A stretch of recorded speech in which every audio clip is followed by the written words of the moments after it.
28 years into our democracy, South Africa has failed and will continue to fail in achieving equality, the sense of Ubuntu, the sense of oneness we pride ourselves of post-apartheid regime. A decade later, we still mourn the victims of the Marikana massacre, we still glance at the portrait of Hector Peterson's illustrating South Africa's dark past. Ladies and gentlemen, we cannot deny the deeply entrenched fear within our society. Fear for the longevity of our freedom, fear for our lives, fear for our nation.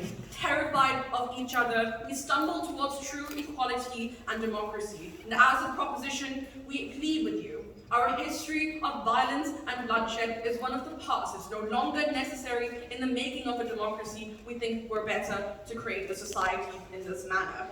Today it is our duty and our utmost privilege to prove to you that the connectedness we so desperately crave and the connectedness we so desperately need in society is never achieved through civil disobedience. Moreover, a model of society that prioritizes change in the form of reinforcing messages of positive hope, fostering community relations, holding our society accountable alongside our government is the means of creating social cohesion. It is the way and the mark of a true democracy.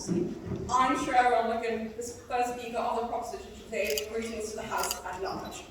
Let us clarify our arguments going forward. I will be dealing with the nature of civil protest to highlight under any scenario how protests detriment social cohesion. In addition to that, we will convince you of the alternatives to protest that promote deeper, long-lasting understanding of one another, our circumstances, and moving forward. So we will elaborate on what these mechanisms of integration and cooperation look like, in addition to our immediate, tangible benefit to society. First, it is imperative to give recognition to the basic difference in how we analyze protests. An important premise to build is how we analyze protests is largely subjective. Understanding this, peaceful protests cannot be considered a means of achieving social cohesion. You may hear the opposition trying to convince you of the examples of peaceful protests and influential leaders who have been successful in this regard. However, by pandering to political structures of power, no change is created. We did not increase power, we did not give power to the majority of our nations. We don't think this is the way of a democratic society. Furthermore, we think that it's reasonable to tell you in order for a violent protest to be effective, it needs to amass mass casualties, it needs to be sustained for a long period of time. Standing in the room, brimming with individuals, the future of South Africa, I think it's unnecessary to try to convince you of the detriments of what violence means in our society. We think that South Africans deserve dignity, they deserve their rights to be upheld. We think that the infringement on their basic human rights exists within this violent protest, which has led to, despite the nature of civil protests being argued for by our opposition.